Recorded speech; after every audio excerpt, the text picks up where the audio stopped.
you interning there? I was, and I was there at the summer meeting when you got your NFHS citation. Yes, you were. So Luke was an intern with the National Congratulations on that. Federation. Thank you. He was an intern with the National Federation and recently landed a position with Referee Magazine and NASO. And I just found out that he was able to work one whole day there before everything shut down. So now he's back at his home in Pennsylvania. But Luke has been, I think he's been on more of these than I have, to be honest with you. He's been just soaking it all in, and we're glad to have you with us. And you're definitely officially a part of the NMOA family. So thank you for joining us. I appreciate that very much. Absolutely. I love it. And Luke, if you know anything about Dana and you know anything about New Mexico, if she calls you family, that's you're in. I mean, you're in for life. That's awesome. You're stuck now. That's all right. So we'll go ahead and get started. I'm going to go ahead and play this little intro video of our good friend, Mr. Aaron Schlessinger. Paul Laporte, take some notes.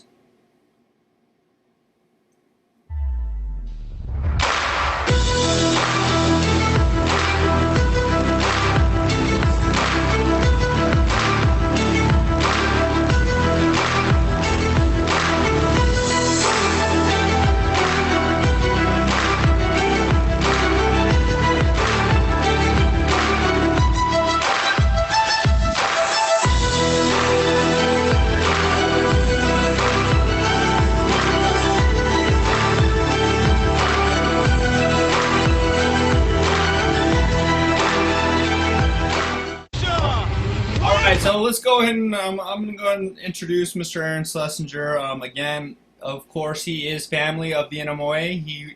He was a former NMOA official out of the Las Cruces group. In fact, our Hall of Fame, Paul Laporte, who is on the call today, was probably one of the, was your recruiter, I would imagine, Aaron?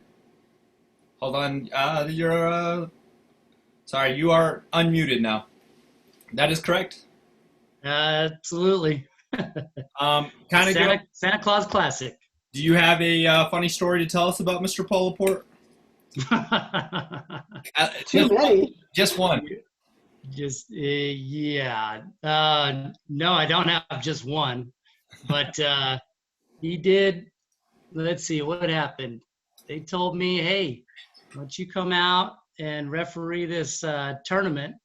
We'll pay you $5 a game. You can work whenever you want. And if you screwed up, it doesn't matter because there's a bunch of first-year referees out there. And so he shadowed me on a couple games. And I remember one play, it was a drive to the basket. And it was a big collision. And he yells in my ear, "That's a charge." And I go, and I called a block, and he went, oh, and he put his hands on his head, and he just laughed, and that's how we got through the day. So that was the start of it all. Awesome, Aaron. You work Division I men's basketball. Can you tell us your conferences? Yeah, I work in the Western Officials Consortium. Out there's six conferences out west that are all under one umbrella.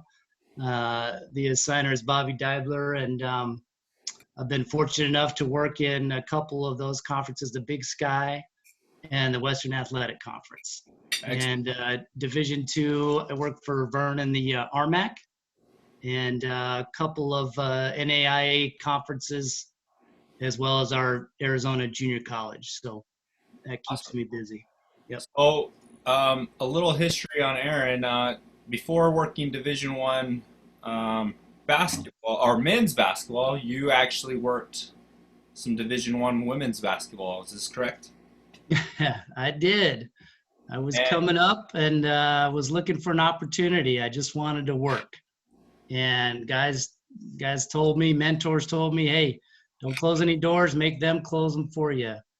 And that was back when you didn't really have to choose for a while, so I didn't choose. And in 1 year, I got hired on the women's side in the WAC, and on the men's side in the Big Sky.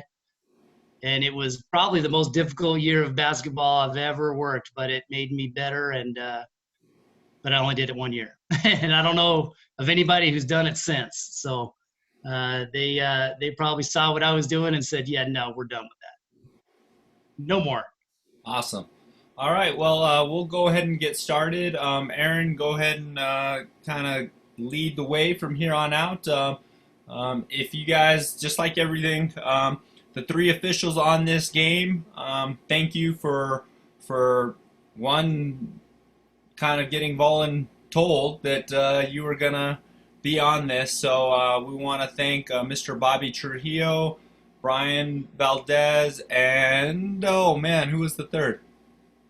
Robinson. Oh, Robinson Atencio, yes. So thank you. So we have Robinson out of the Central Region, Bobby Trujillo out of the Southwest, and Mr. Brian Valdez out of the Northeast region. So again, these breakdowns aren't intended to embarrass any of the officials, just for all of us to get better. So Aaron, take it away. All right. Hey, thanks. Before we get started, I just want to say to everybody on the call, hey, thanks for making yourself better, taking some time. Hopefully you pick up a couple nuggets tonight. I know I did the last couple weeks, but it's pretty powerful to see what you guys are doing here. I'd like to see that happening in other states, but congrats to you guys. That's awesome. And thanks for having me. Really appreciate the NMOA and the family, the referee family. So without further ado, hey, my first note right here is great toss, Bobby. So let's see it. Let's see the toss. Of classification, we are underway as the Bobcats win the tip here.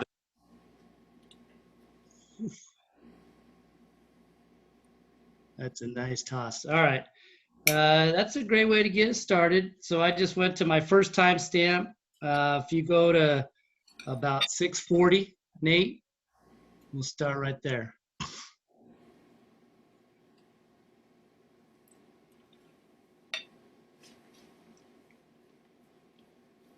And so we're looking at an out of bounds on the baseline. And this is more of just a discussion. We talk about this at camp in different settings. So we have an out of bounds that's on the baseline opposite the lead side. And it's coming off a rebound. So unless I would just say, and he got the call right and everything was fine, no big deal. But I would say in general, if we build a mechanic that says if the ball's going out of bounds on the baseline, on the other side of the basket from me, if I ask for help from the center official who's refereeing the entire play and has a great look, in general, we'll get that play right 99% of the time. Sometimes it's a very obvious play. It's an easy play, no big deal, which this kind of is. But if there's any doubt at all, blow your whistle, ask for help, and the referee who's refereeing the backside rebound points, and we go and everything looks very, very strong. And we look like we're in control of the game from the get-go. So, again, I don't think they missed the call, just a discussion point, something we like to talk about at camp. 6:15 is the next play, so if you want to go to about 6:20 or let it play, whichever's.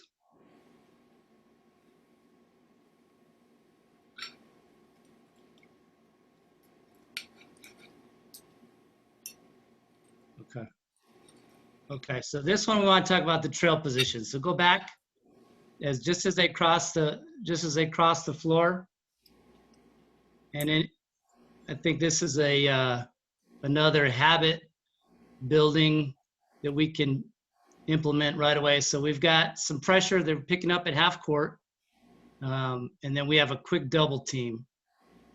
Go ahead and roll a little bit farther. So 4's double teamed here. Okay, here comes the trap. We're in great position, pretty good position. Now, keep going. Our center has come up high to help. If there's a hit or foul or a knee, center can help. Now, as soon as that pass goes, okay, we've cleared a little bit. Now stop. Stop right here. So the trail official, stop. No, sorry, I'm delayed. No, You're a little delayed, so I think. Yeah, I know you're eating, so I don't want to interrupt you, but No, I think this is where you want to be. this is right where we want to be. Now look, so our trail position right now, the pass just came. Now we have more pressure up top. At this point, the trail has nothing in his primary whatsoever, but the trail stays in the backcourt. And what ends up happening is it makes him late for the next play. So just roll film.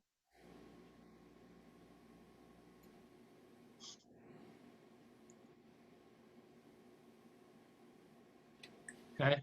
So now we're hustling down and boom. Stop. This happens only a couple times in the game, and there's no pressure on the ball, so it's not a big deal. And the shooter is nowhere near the line, but change those two variables and we're in trouble because we're late. So where we would like you to be prior to this pass coming is at the 28-foot line, anticipating this shooter and then moving down if we can so that we can see foot and then point of contact up top. Okay.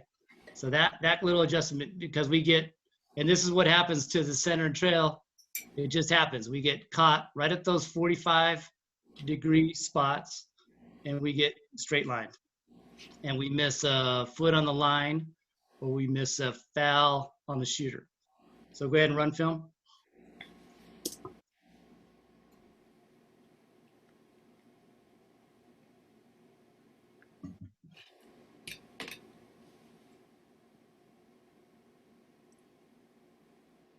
Okay, so we end up being okay, but if we go back to the beginning of that play, and don't go back, but if we go back to the beginning of that play, as soon as that ball is passed across court and it's in Bobby's primary, we're done. We need us down at the 28-foot mark at that coach's line right now because we got to set up for the next play. We got to be ready for the next play. Bobby's got a one-on-one matchup in his side of the floor, so we're good. We're golden there. Are the guys on the call, Robinson and Brian and Bobby? Let me see. Just so I want to know before I start asking them questions. I don't think any of them are on right now. Okay, great. Perfect. We can talk trash about them. All right. Next, so next we and we haven't watched the film to this point, but I would ask the guys if they were on the call, because up to this point we've had two three-pointers on one end and two post-play baskets on the other end. My question would be, in the pregame, did we talk about the type of game that we anticipate tonight? We got so two top players in the 3A boys, two top teams. Did we talk about one team is post-oriented, the other team is guard-oriented, three-point shooter type action? So, did we prepare for this? Or, I mean, it's literally the first 5 or 6 possessions is the same thing on each end.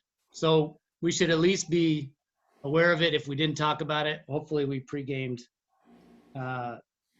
what the offenses tend to do.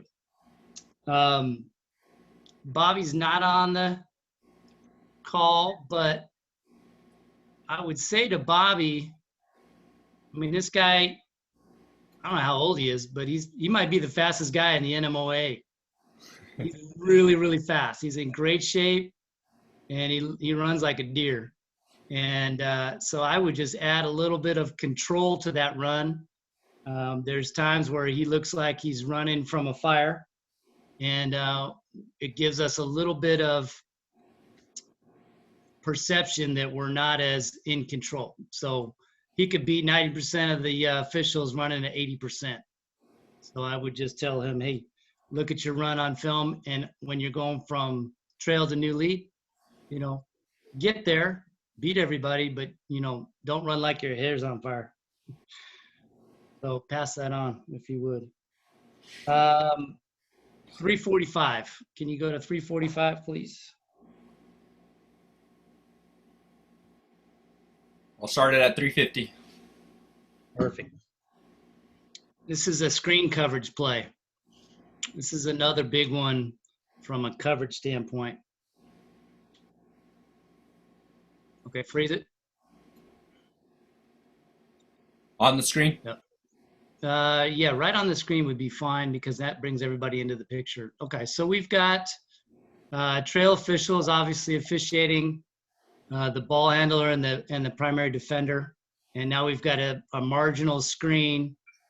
We just want to make sure that the center official is helping with that play.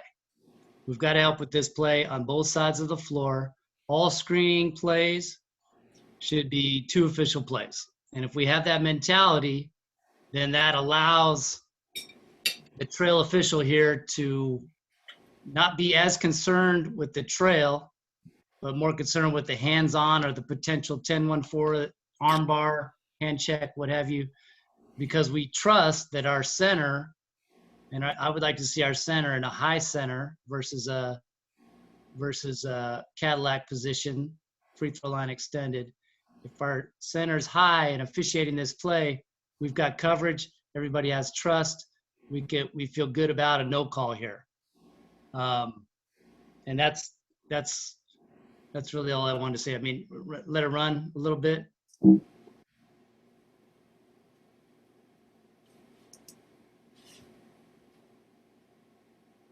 Yeah, and it's a marginal one. It's something that we would at least, put an antenna up if we got a chance to talk to this kid number 5 and just say, hey, make sure you're set on that screen.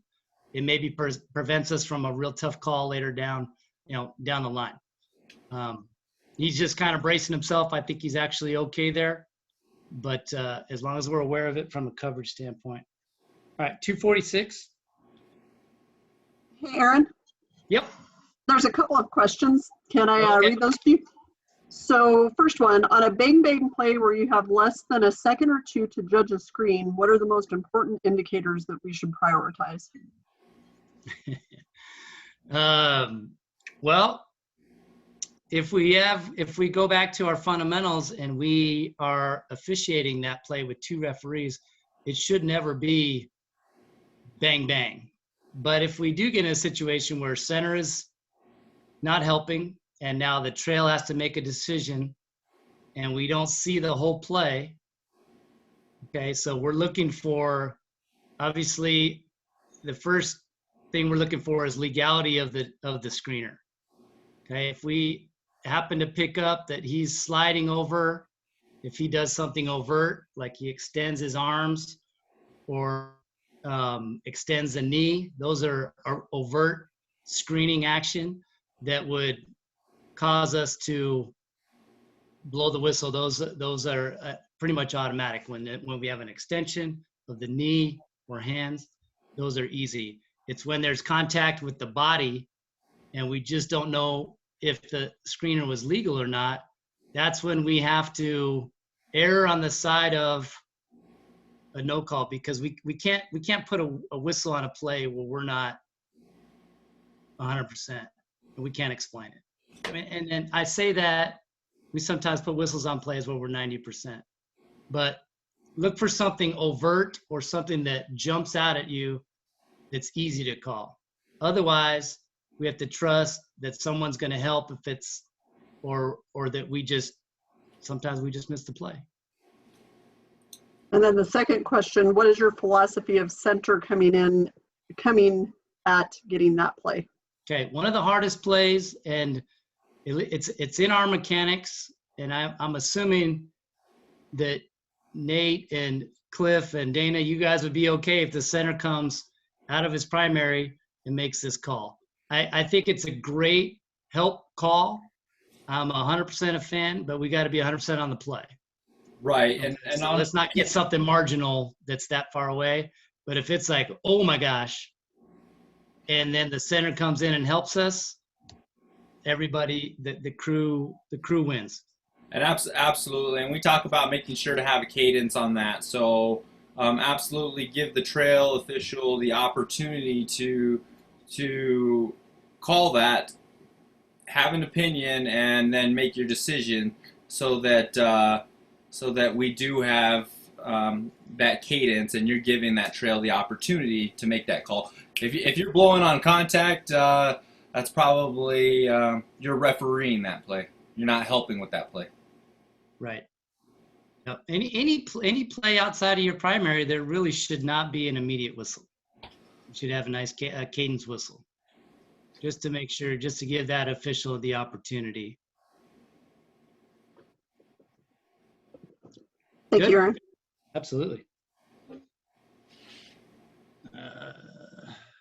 246 was the next.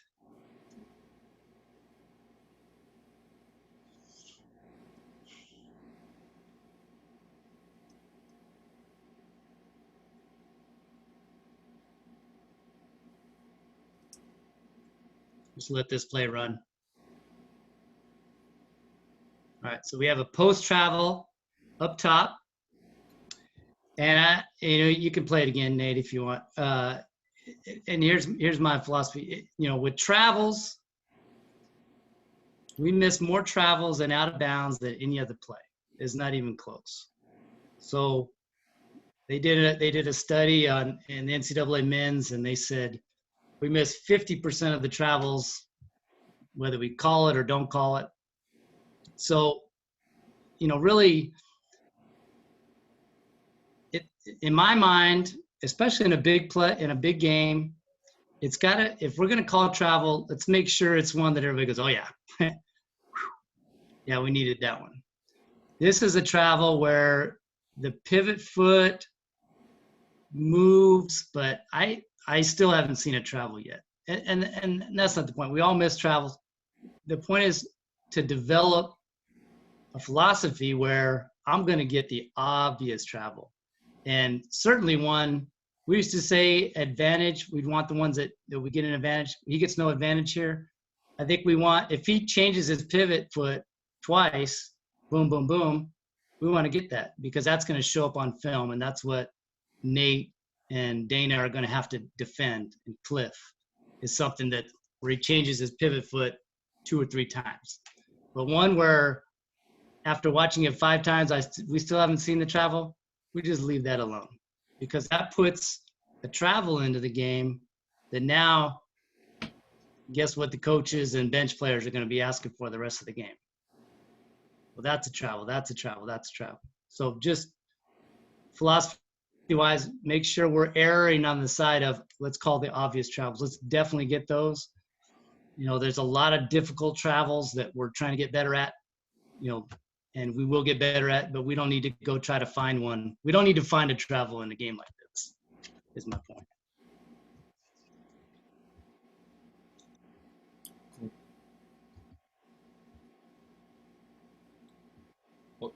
What's our next one there?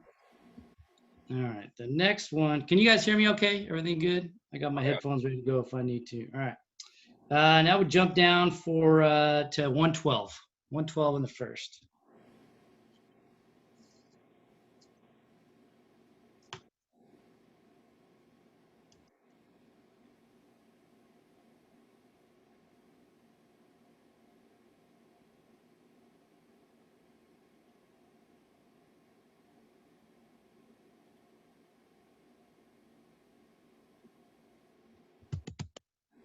Yeah, actually, it's a good call. My question was on the mechanic on this play. Are we going back to the spot and administering this, or are we switching on this play?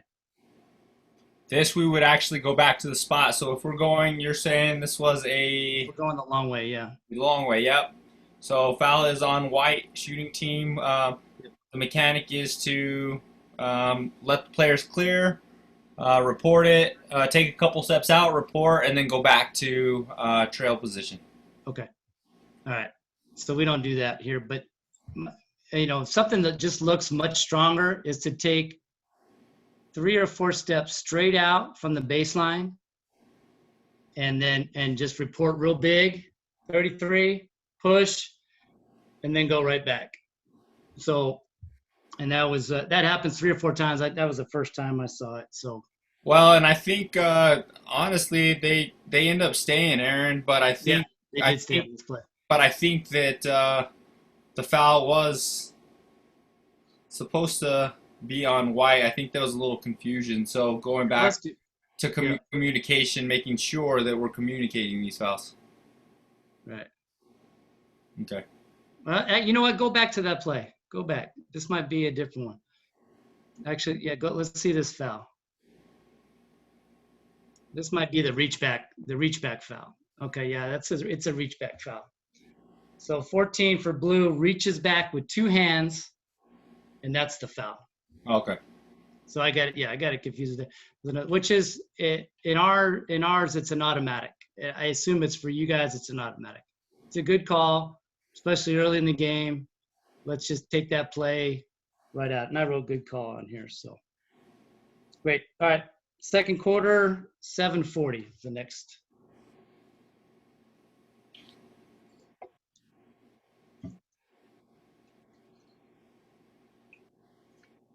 It's a good-looking crew, man. You got 3 guys that can run, look good, look sharp. Enjoyed watching this film. 7:40. 7:40. I'm sorry, skip that one. Let's go to 6:35.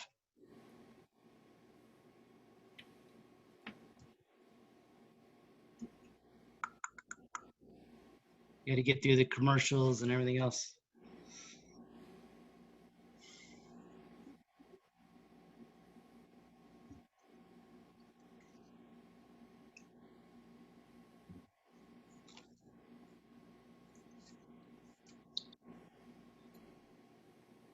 Look at these guys blowing me up.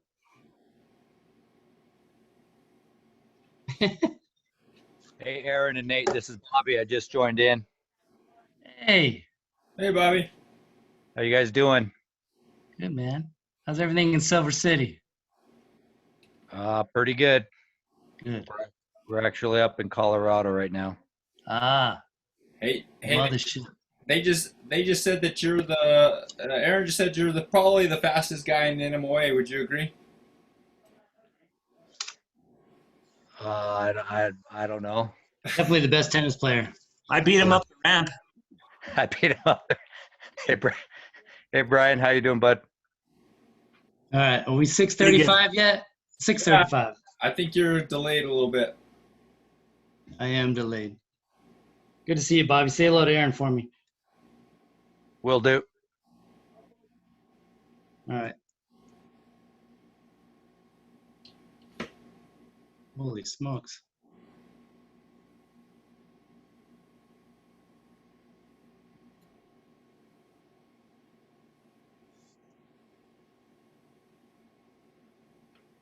Are you there yet, Aaron? I'm looking at 7:35 on my screen. Yeah. What did you say? What was the time you were? 6:30. Up 6:35. Oh, 6:35. I apologize.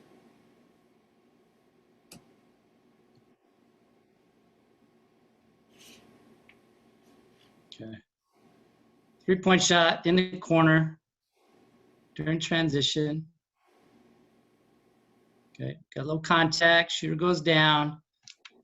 I'm not sure if it was a foul or not. Couldn't tell, but in a game like this, especially when we have a shooting team, any shooting team, we've got to protect shooters. We got to make sure with 3 officials on the floor, we got 2 referees on rebounding on these plays.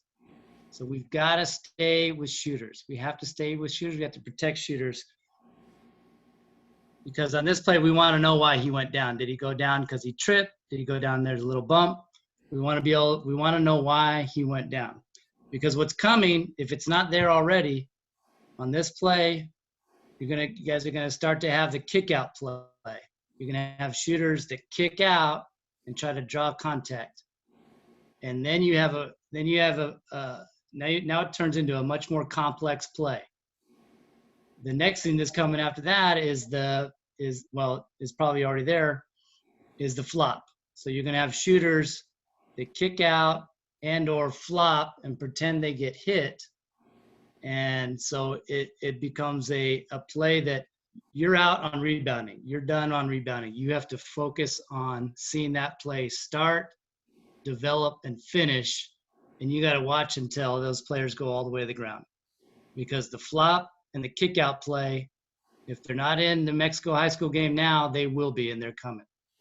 We've had to deal with it at our level, and it's a mess. We're getting better, but it requires us to see this whole play, and we cannot leave shooters. And I got no problem with the lead staying with the shooter a little bit longer. He's got nothing else in his primary.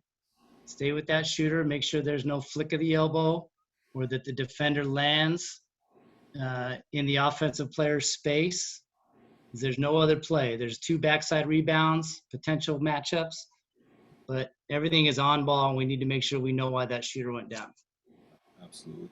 And just to fill some of our younger, newer officials, this is a trail primary. Okay, this play is trail primary, but again, there are no issues with lead helping, especially since this is a transition play. Let's help with this, but again, allow the trail to have that first crack at that. If there is illegal contact, make sure we let our trail have that first crack. And Aaron, there's another question. Okay.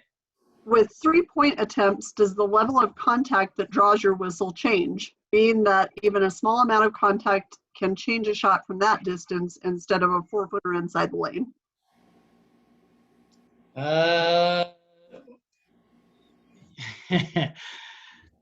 Sure. The short answer is absolutely. I mean, a little, and we're gonna see a couple plays a little bit farther down the second half where we have shooters that endure quite a bit more contact than this shooter does, and we have no calls.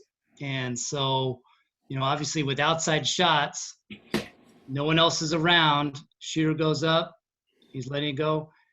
The key on these plays is to referee the defender. We mark the 3-point shot, but now we have to find the defender. If the defender is jumping at the offensive player, then he's at risk.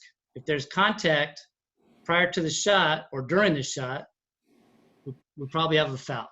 An elbow flick, or if the defender cannot, and that's what we have to decide as this play starts. Can the defender get to the ball? If we say this defender cannot get to the ball, then his only other chance at this play to disrupt this play physically is to make contact either here or in this. You notice this defender, he lands pretty close to in the shooter's spot. So now the shooter doesn't come down clean, and we have contact on the feet. And we see a lot of turned ankles. We see contact on the feet. That's why we have to referee this play all the way up and all the way down. Okay, there's going to be contact, but if it's during the shooting motion and prior to the shooter landing, we probably have a shooting foul. With less contact than we might see 3 feet next to the basket, without a doubt. And a comment from Mr. Wilson Holland: players flop because officials guess. If we stop guessing, it will minimize flops.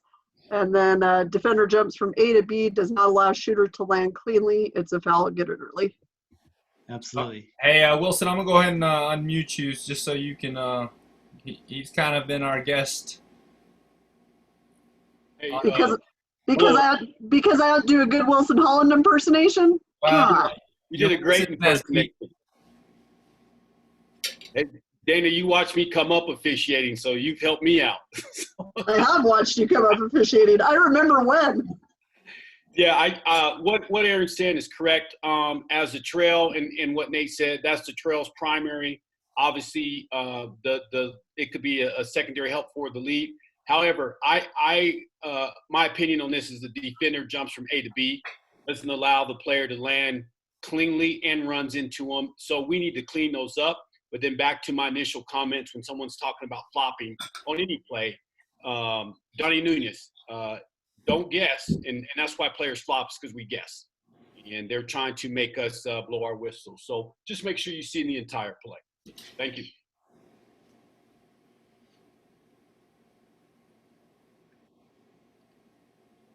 Perfect. Thank you, sir. All right. 6:15 is my next play, Nate.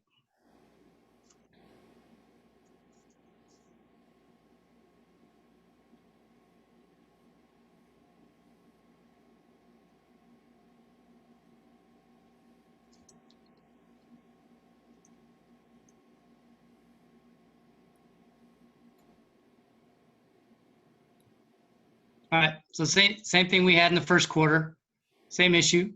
So right here, if we roll it back just a tad, so we're straight lined here, obviously, right? And we're going to have a defender jump out and a contested shot, and we're not in good position, and actually lead's not in very good position to help. So we could miss a play here. We could absolutely miss a play here. And, I would just say, if we roll it back to where we're coming up the floor, we build the discipline that as soon as that ball goes away, that ball's passed in, and the trail's primary matchup dissolves, we get to that 28-foot mark. We get to spot on the floor, sideline oriented, where we're not going to get beat by shooters. This shooter is low, so we might have to take a step to our right to protect the right-handed elbow. But we at least we have to see shooters running in front of us and work to get to that spot. And 22 doesn't even run in front of us; he's just standing there. So we've got to have a plan for that guy. And the first thing you want to do is, so ball goes away out of your primary, get right to sideline-oriented 28-foot mark. And now start looking for shooters so that you can step the opposite the way they go. With the play like this, everyone is below at least the men's arc. We really should be down with those players. As the trail, you really want to try to say. Parallel to that deepest player, and if we stay true to that fundamental, we see that pass come and we can take a step down, and we have a great look at that. Yeah, and this is a tough one because in order to see this, the best angle on this play is standing right in front of the second coach in from the end. That's really low trail. That's a really low trail. So, but if we're sideline oriented and we're at the 28-foot mark, we've got a shot to get there. And if we can't get there because the play happens too quickly, we could take one step to the right on the court, check the line, and then referee the defender. And that happens sometimes. I mean, look how low that is. But where we are is just trailing the play and just getting into position. And we're walking right into a straight line. So we just got to work on it. It's a great play to work on in the summer if we do get some summer basketball. But at least to look at when you're watching game film, look for this play. It's going to happen half a dozen times. Look for this play and say, man, where could we have been? Why am I straight lined? What's a better spot? Because this play happens over and over and over again.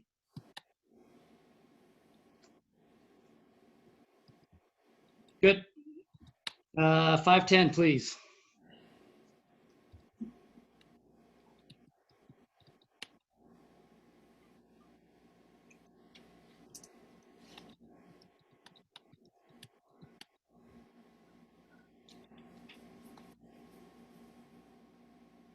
All right. We have a rebound foul in front of the right in front of the lead. Lead's primary. He gives it up to the trail. And I just wrote this one down because, game awareness. Bobby had a couple tough plays against White. This is a good, obvious, easy foul for White. If Bobby takes it right in front of the coach, reports it, then maybe the coach backs off on a play later. It just game management wise, it looks real good when he has a foul that deep right in front of him. Go ahead and take that play, unless you got something going on.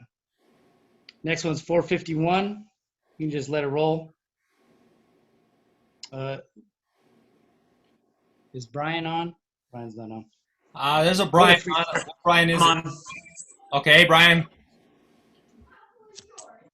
Howdy. So the play at 451. Let's see this one.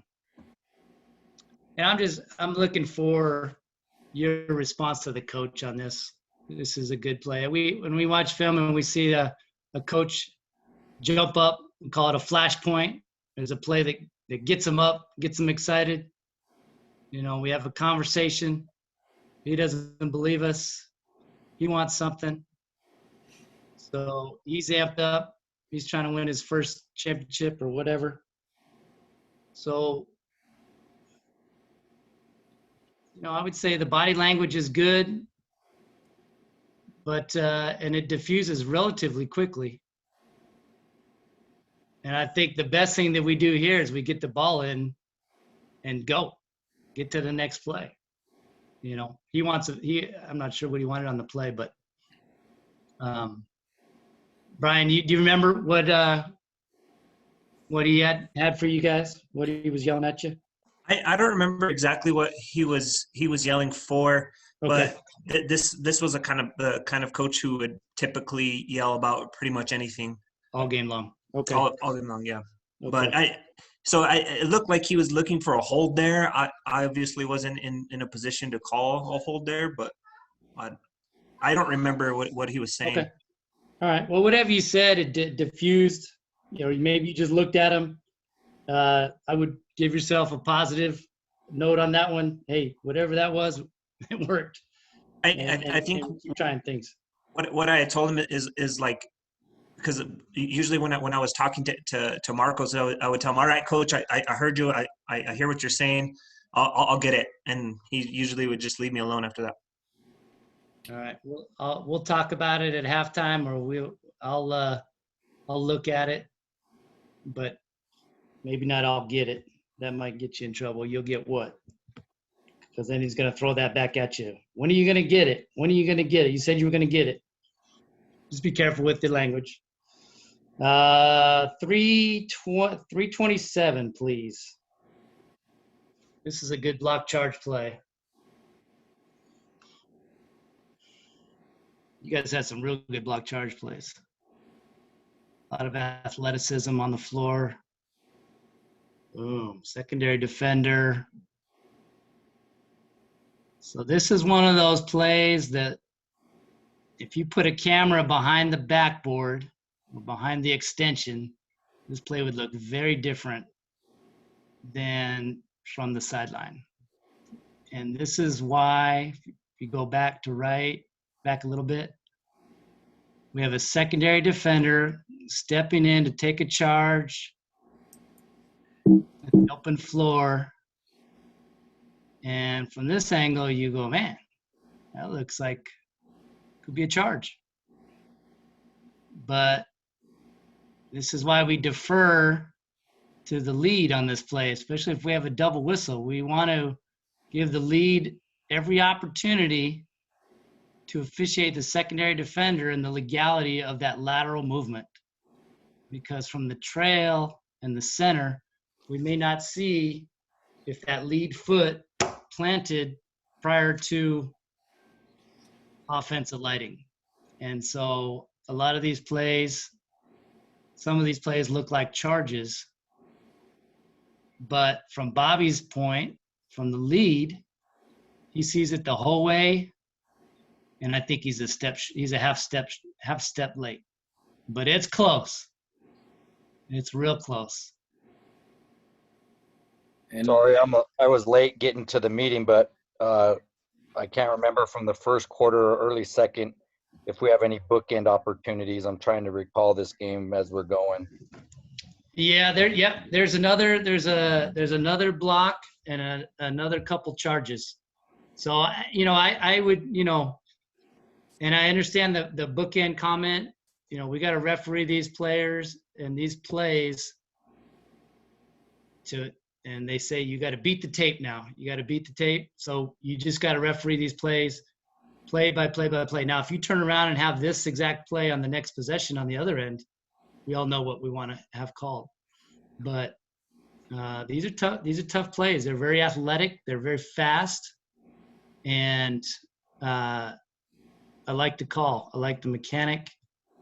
So let it run through a little bit, Nate. Let's see what it looks like to the table.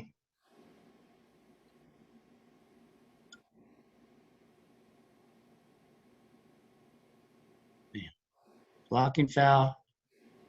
Comes out. Yeah. I like it. Looks good. I probably could have stayed a little bit longer since there's two bodies on the floor and waited Bodies on the until floor. until Absolutely. You're switching Roger took to table side. So your table side official, you got help from the trail. Yeah, your trail comes in and helps you. I don't know if you saw him or not, but yeah, I did. we don't want to leave players on the floor. And we come out and we report. Probably center could have come in a little bit stronger. And in this play, I would like to see the trail maybe hang back. And the center, since you're switching anyways, come in. Hey, guys, good play, good hustle. Everybody good? You guys good? And just checking on everybody. Make sure they hear your voice. The more they hear your voice early in the game, and the more they hear that you are looking out for them and looking out for their safety, they're gonna respond to you in a tough situation at the end of the game. So this is a great opportunity to come in and just, hey, nice play, great move, good hustle, good work, keep working, whatever your verbiage is. Boom, boom, boom, boom, boom. Everybody gets up. All right, here we go.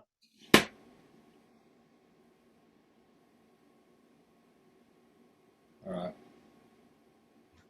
All right, second half. Are there any? Yeah, tough game, man. This is a real good game. We go overtime, a lot of back and forth, a lot of athleticism. You guys kept up with the game real well. Not a lot of pushback from the coaches, a little bit here and there, but you guys had a lot of believability, a lot of credibility going in. 5:04 in the second half, in the third quarter. Nate, please. 4 minutes. 5:04. 5:04. Yep. And this is a play I'll just set up a little bit because I think it's one of the most difficult plays that we have in our game now. It's the A to B foul. And we even have a mechanic for it now. It's kind of goofy, but A to B foul, primary defender. It's a play that we haven't called a foul forever, but it's a play that we have to referee and understand the verbiage in the rule book.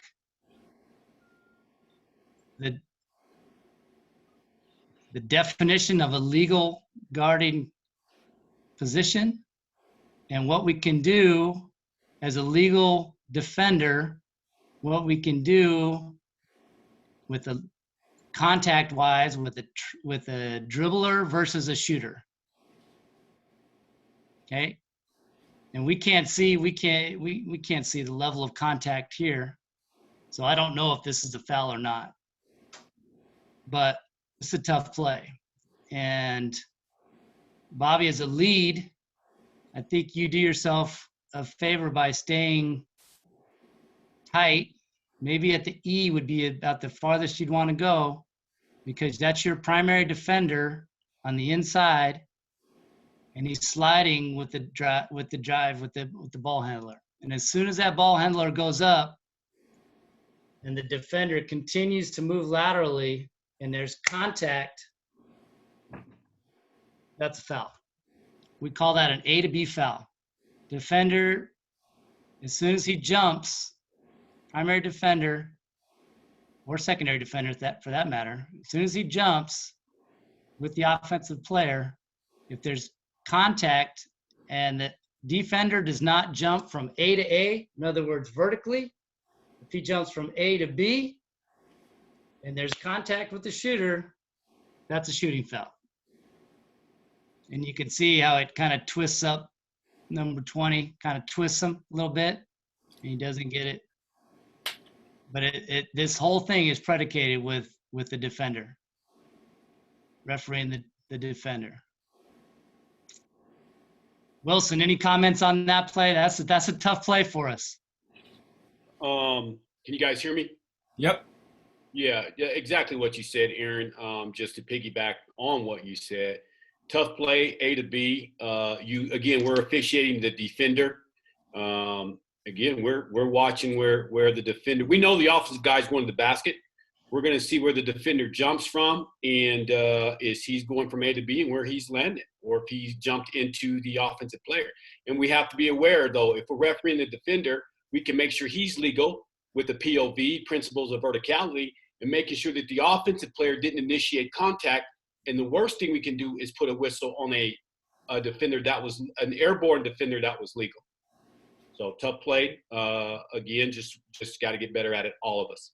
Yep. And when I go to the table, if it is an A to B play for us, I'll say blue 34, whatever our mechanic is, but we'll say A to B. That's kind of how we verbalize that. Again, not trying to mess up anything the Federation does, but how coaches are sometimes. What did he do?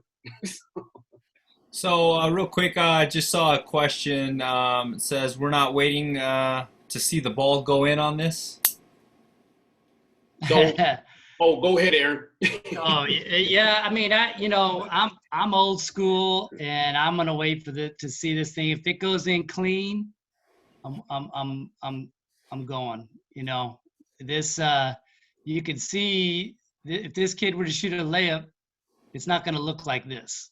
The ball goes over the basket, and it's right of the basket, and it's a mess. So,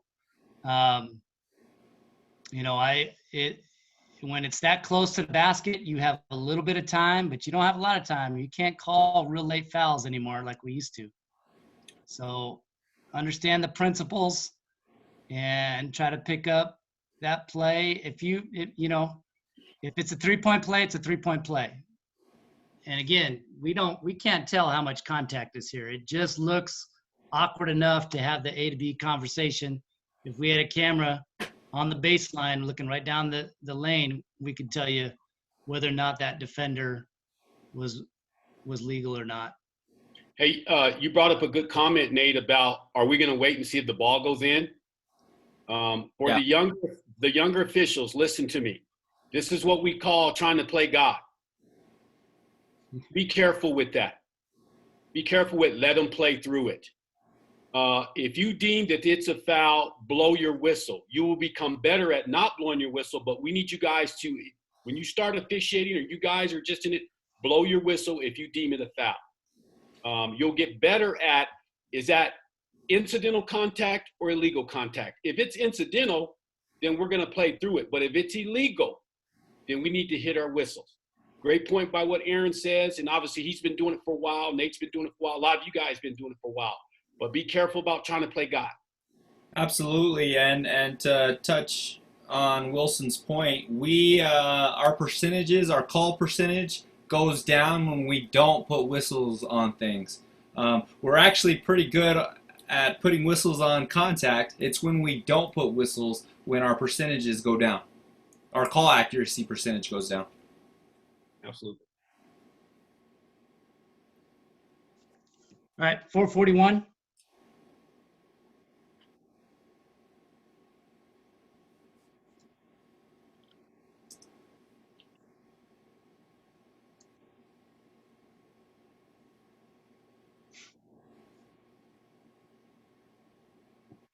Another block charge play. Nice job by the crew.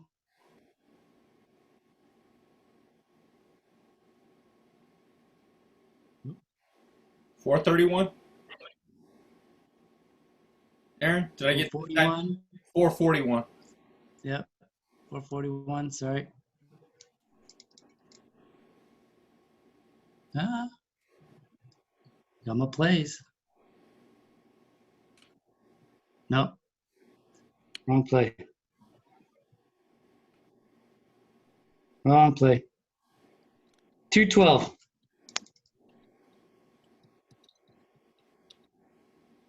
Oh, this is a good one. It's a good play. Crew chief play. All right, just let this go all the way through. Hold on a second. Hold on. I know the problem. I see the problem. We're in the wrong quarter. Can you go to 441 in the fourth? Yep. These quarters are messing me up.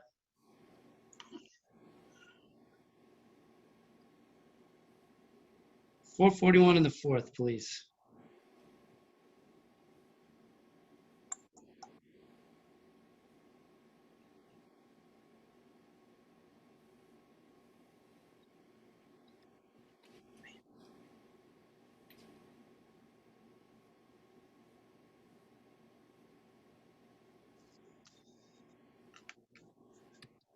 All right.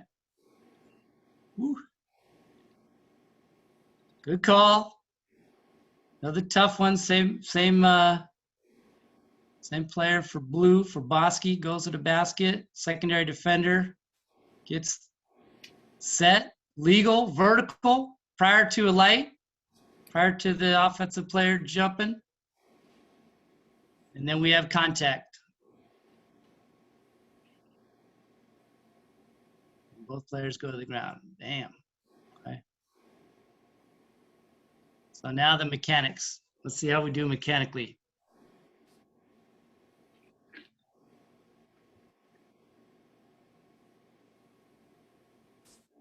Contact.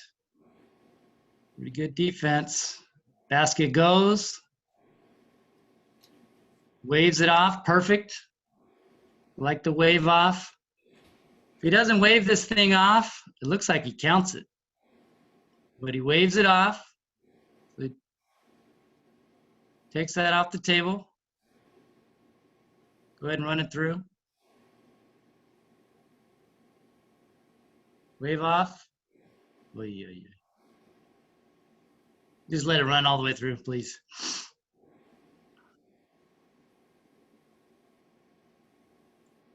Boom, wave off, punch. Okay. Hey. Nice call. Hey, real quick, Wilson just threw out a stat. It says play calling percentages, 1920 season, Pac-12, Mountain West, West Coast, whistles. I'm assuming, Wilson, you said 93% when officials put whistles on it, and officials were 46% when they didn't put whistles, right? Correct. Yeah. On the women's side, we have a very similar stat. So they are pushing us, and they are attempting to eliminate the non-call incorrects, NCIs.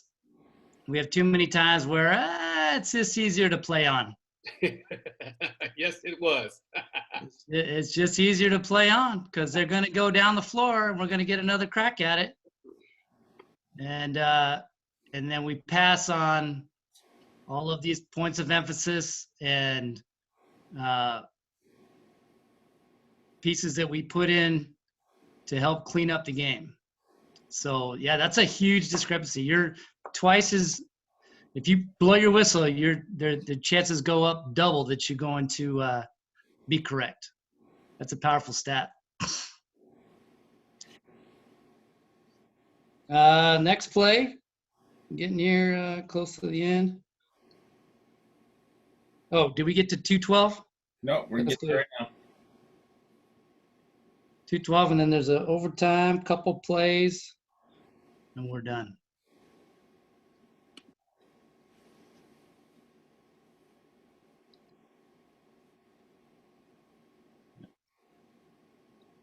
This may be tough to see on the. Bobby, you remember this play? Brian?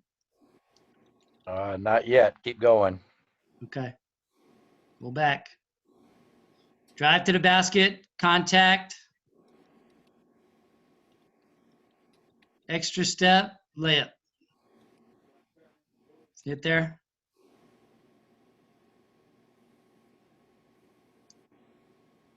I know I- Contact.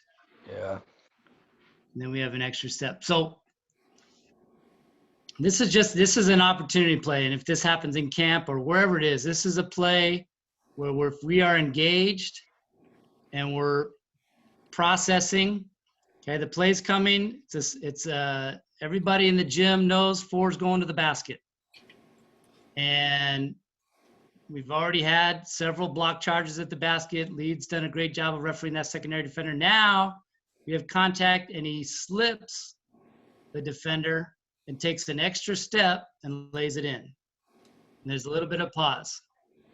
So as a lead, we're refereeing contact from the defender.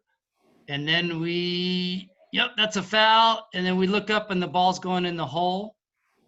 This is where either Bobby or maybe, or even Brian steps in and says, hey man, no basket. He took an extra step. The travel trumps the shot. Because we have right here, go ahead, boom, gather, and then that one more step at the end just to get his balance and get that shot off. Great athletic move, but boom, that's a travel. And the travel takes away the basket. Real quick, I know I'll have Wilson he typed it, but I'll have him explain that. My thing on this play is, Bobby, if we're a little patient on this, allow our lead to take this call. I think we add an element of confusion when we put double whistles, and this is why we talk about letting lead have these primary whistles in the paint, so that we avoid some of this confusion. As we do this, you see Brian hesitates, and then now he's kind of forced to, now I got to make a decision. I'm on the spot. Boom. And now he probably forgot about the potential travel or anything else, the travel after the contact, all of that. So if we're patient at the center position and we don't put whistle on that, our lead probably processes that, and there is no confusion, because once you put a whistle on it, he stopped his thought process to look at you to find out what was happening. Yeah, and then you see me point to him to let him know, okay, now you can take it. Right. I mean, because you obviously know that that's a lead play, and that's the reason why you surrender it and you give it up immediately. At that point, just if you can be a little more patient on that, and boom, it's a beautiful lead play. Yes, sir. And Wilson, you want to bring up your question? Yeah, again, just back to overall officiating a basketball game. We're taught to referee the defender. And always ask yourselves a couple of questions. What did the defender do? Who was responsible for creating the contact? And was the contact incidental or was it illegal? And again, we're good at what we do and we're getting better at it. But and then that'll help you be patient with your whistle also. What did the defender do? Who was responsible for creating that contact?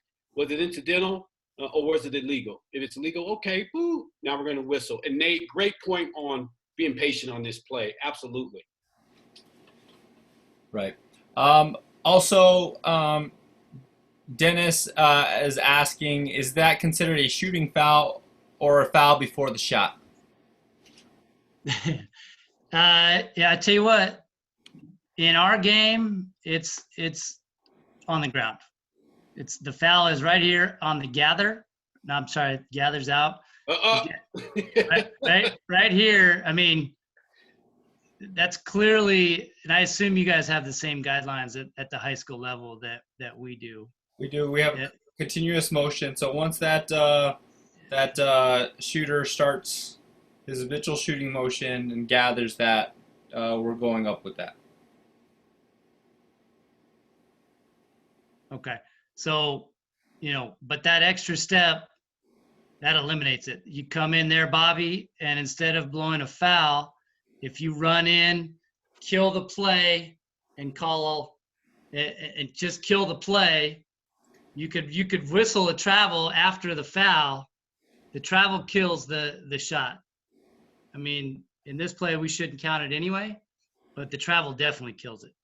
So, whatever that communication is, it just cleans up that whole play.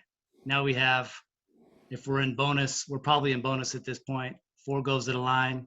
We're shooting 1-1 or 2 shots. Good. Yep. 117. This is a good play. It's a real good play.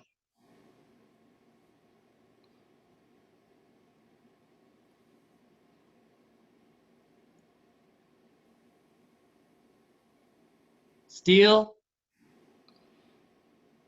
Bobby's running from a fire. But man, I'll tell you what, if he doesn't run like that, there's no way he gets his foul. Defender gets there a half step late and just clips the shooter with his knee. Just clips him. And I mean, look where Bobby is. He sees the whole thing. Nice. I mean, there's only one official in the state of New Mexico that sees that play correctly.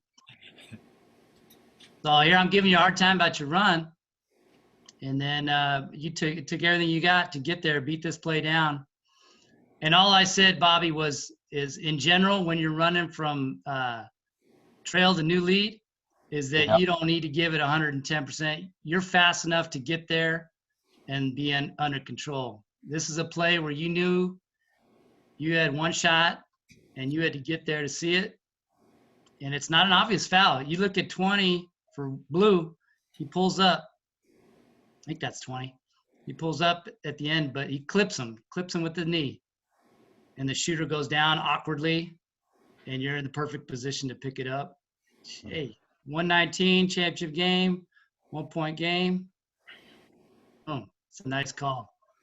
I mean, and just to throw something out there, and I mean, are you at any point, Bobby, maybe possibly thinking intentional? I mean, is it, I mean, that's, again, we talk about tough calls, and when we look at the rule and I mean, does he intentionally sweep him? Is it excessive contact? Is this, unnecessary contact?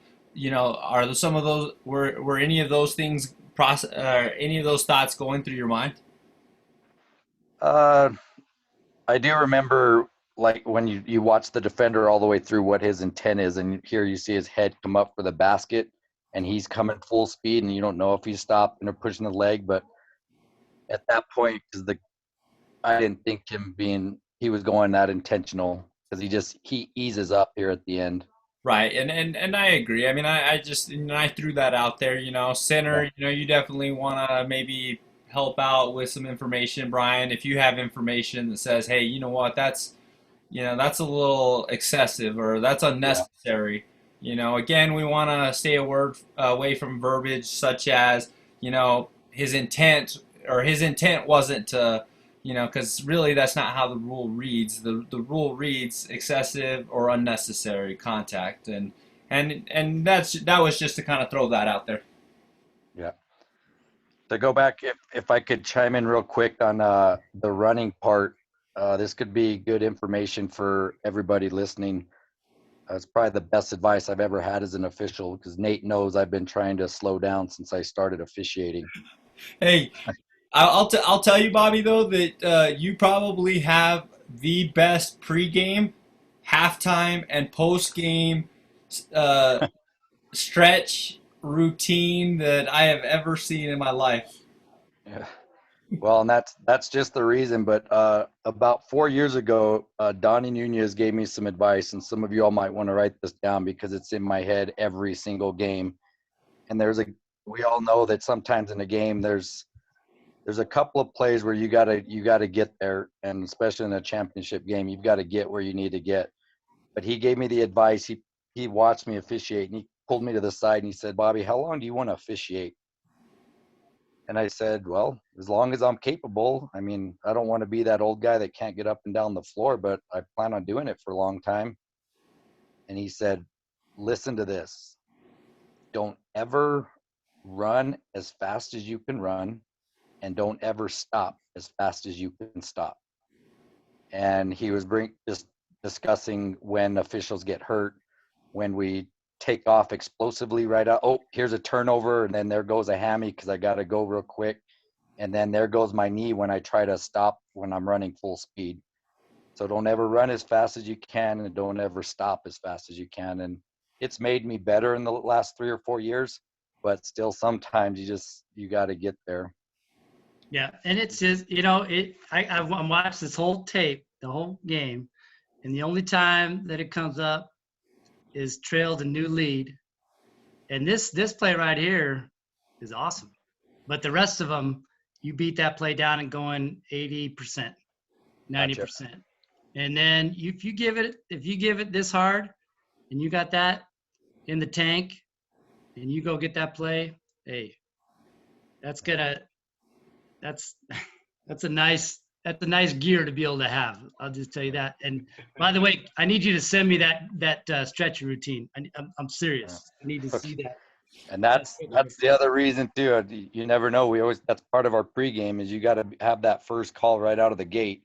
Yep. And if we don't warm up properly and we're not hydrated and we don't take care of business physically, and that jump ball goes off and you've got to get there, we could miss the first play of the game because I don't think my hamstrings are warmed up yet. So I just better take it easy through these first couple minutes, and that can cause us some big trouble later. That's right. Don't forget the pregame, halftime, and postgame diet too. The banana, the orange, the apricot, everything else that you carry. He takes water with him everywhere too. I need the diet. I need the whole thing.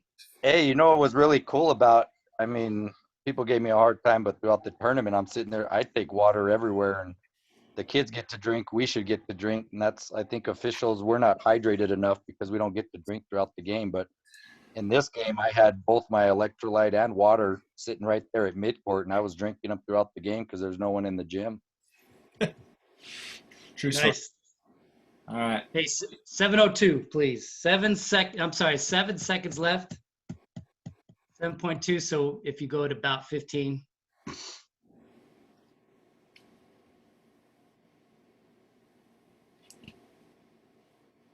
right.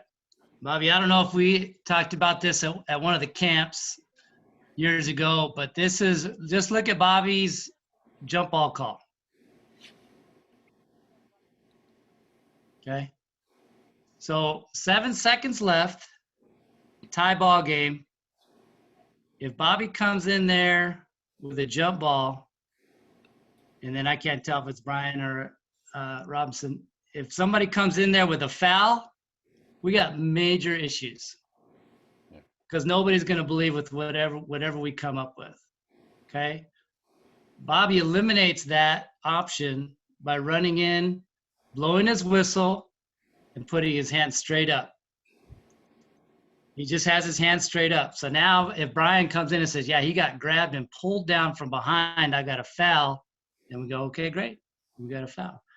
But if he comes in with two hands up this way and Brian's coming in this way, then it doesn't matter what we come up with. One of these coaches is not going to believe us. Hey, and I want to commend Bobby on this because this was NFHS point of, for whatever reason, they put it in their rules change. As a rules change, are mechanics. In a rules change, okay. That officials need to stop the clock and then signal a held ball. So. Okay. So we just, and this is from old school. This is a Billy Kennedy thing. When you have two players grabbing the ball and you have a held ball, what you want them to do more than anything else is to stop. You don't want them to pull each other to the ground or start rolling around on the ground, because that's when major issues can blow up, right?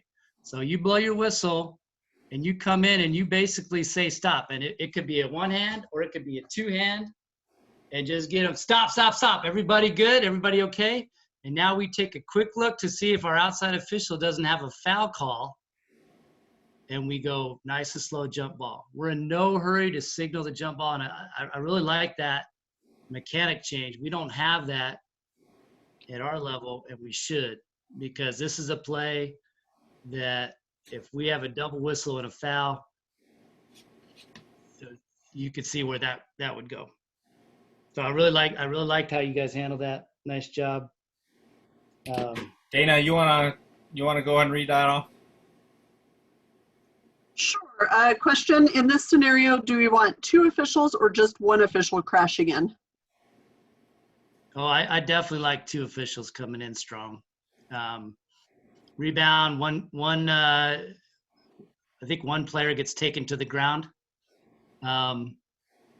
We don't need to overdo it, but just having 2 referees right there with the players, you're not gonna see a kick or a push or some little cheap shot, because they're right there and they're both blowing their whistle, or maybe you have one whistle and but 2 referees right in the middle of that, and you have your third official standing back and observing.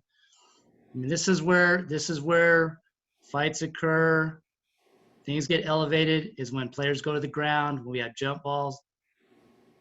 Critical to have 2 officials is great. Hey, the only thing I'm going to say mechanically for Robinson on this is, look, you see your lead come in, you see him signal. I would stay away from any kind of signal. It's just kind of, give him information, help him with the information, but ultimately you see your lead come in with the held ball. I mean, I think it's a little excessive to come in with, but again, good crash, everything else. What I do like is that Brian, good job staying out, because ultimately you got to have that big picture mentality and kind of be able to scan the rest of the players.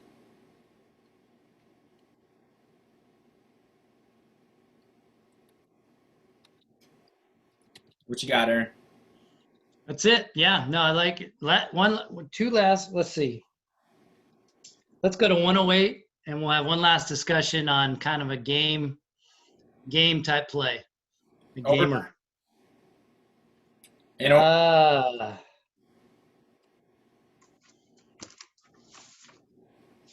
Go to 108 right here, I think. Yeah, right here. So let's just play this a couple times through, if you would, Nate. We can talk about it.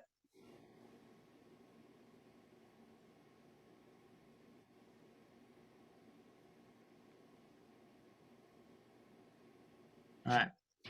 So somebody asked the question, level of contact, outside shot versus, in the paint, lots of bodies. The thing about the outside shot is everybody sees what's happening. Inside, it's tough to tell. And so we've got to be disciplined. We've got to understand who our primary defender is and who we have on the play. So we have a pass, we have a dish, great play. This is overtime, right? We're a 6-point game. India preps down 6, okay? We have a missed shot, awkward looking shot. If we look, number 20 for Bosky reaches in with his left hand and hits the shooting arm. Tough to tell. In fact, you've got to be refereeing. You got to understand who has which defender. So the lead has a primary defender. Can you go back and just maybe freeze it right on the drive and the dish?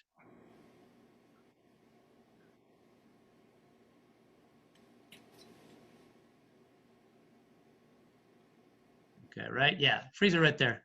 So we have a double team on the ball and the dish. And 20 is looking at that play going, oh, crap, that's my guy. And he just caught it for a 2-footer. So watch what he does. His left hand.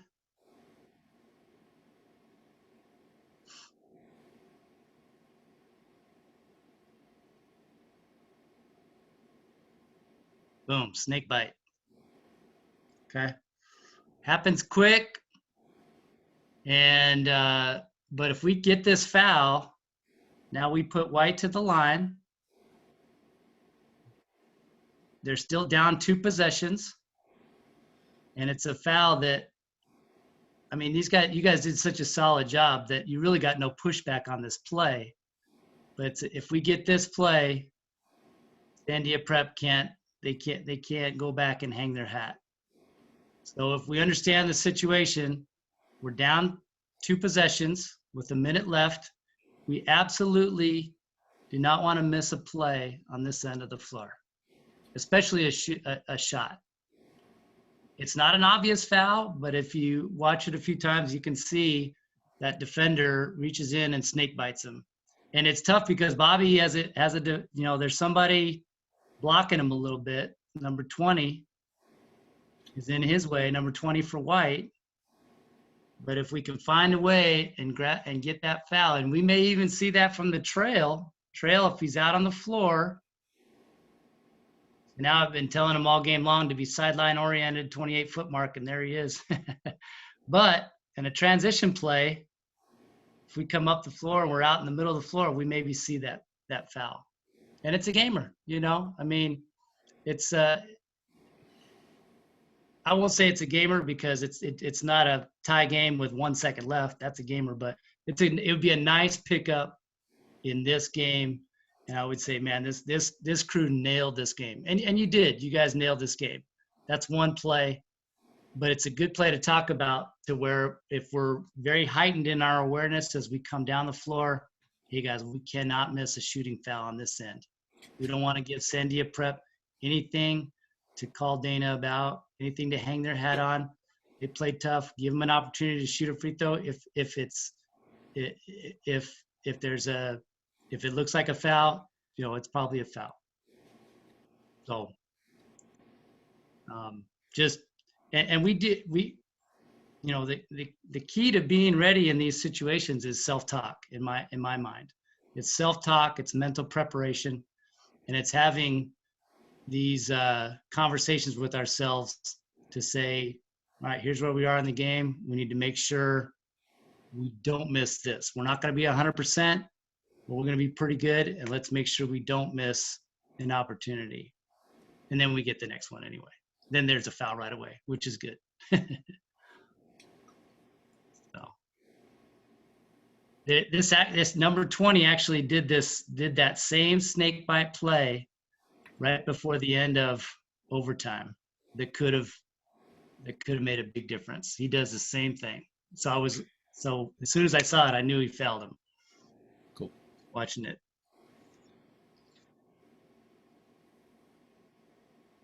That's what I got. These guys did. I really enjoyed watching this film. This was good stuff. Good looking crew. Everybody was in shape.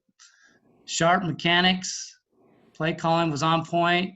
Communication with coaches was 1 or 2 here and there, and you guys did a nice job. Good. So well done. Hey, real quick, I just want to in fact, Paul, I'm going to go ahead and unmute you, Mr. Paul Laporte. Since he's on, I want to, take this time to talk about, I'm not sure if most of you are familiar, but Paul Laporte is a longtime official, multi-sport official. Paul, how many sports did you end up officiating throughout your career? 5.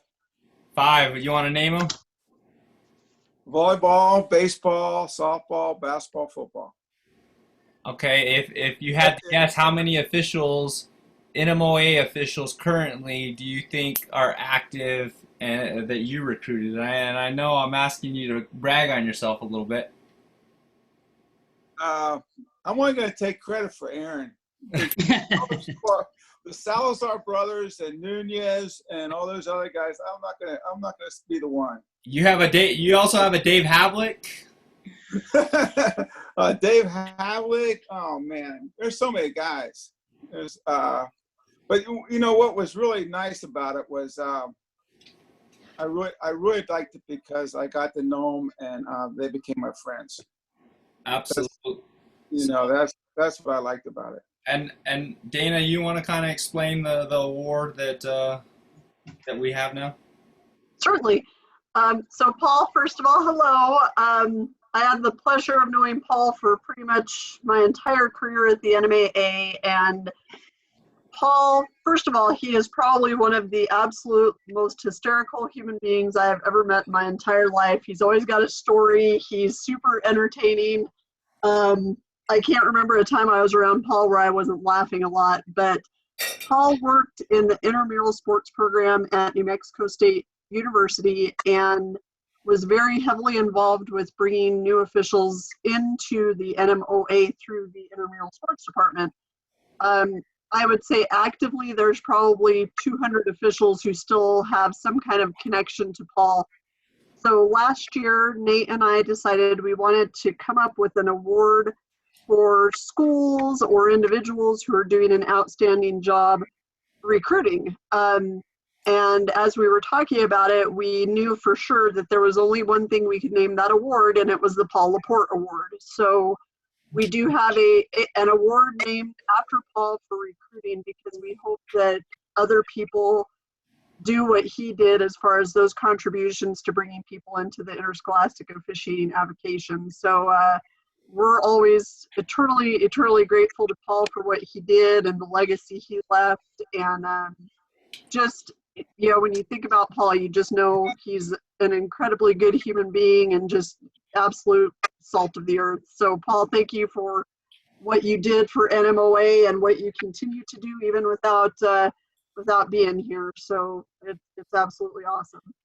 I just can't believe you guys did that. That's really sweet. That's really sweet. Hey, Paul. Hey, it's well deserved. Hey, Paul. I also gave Aaron the opportunity to roast you, and he didn't. So it's your turn. You know, you got to give us your best Aaron Schlessinger story.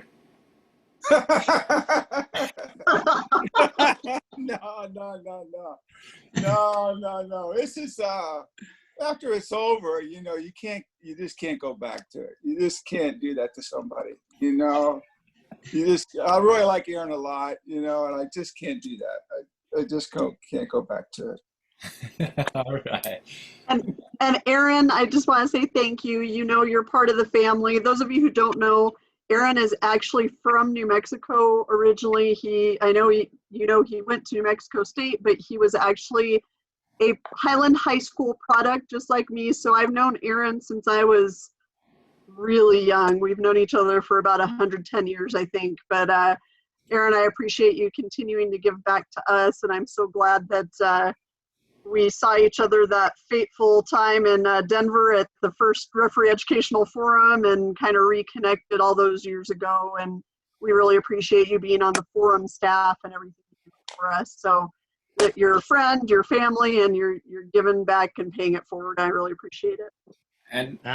And before I let Aaron close it out, I just want to let you guys know next week, same time, actually an hour earlier. Thank you guys for coming in at 8 o'clock. We had that NMOA board meeting, so we were unable to start at 7. But next week we will be on at 7. It'll be Mr. Wilson Holland. You know, again, one of the pride and joys of NMOA and New Mexico, and we'll get to listen to him kind of spit some knowledge our way, and we'll be good to go. So, Aaron, you want to go ahead and close us out with anything? No, I just thanks for having me. I had a great time. Had fun preparing for it. You know, this officiating, it never ceases to amaze me how great the people are, and what you guys are doing is second to none. There's nobody putting in this kind of effort, and it shows on the floor. I was telling Nate, man, I'd love to put this crew and any of the other crews that we watched up against some of the Arizona officials. You know, we've got a lot more people that live here and you know, really good basketball, but you know, the training that you guys give back and how you guys help each other, the referee forum is just a great format for people to learn about it and grow. So thanks for letting me be a part of it. It was awesome. It was great. And wait, I do have I'm ready to partake. I got my happy hour. Thank you guys. Hey, close your eyes, Randy King. Close your eyes. All right.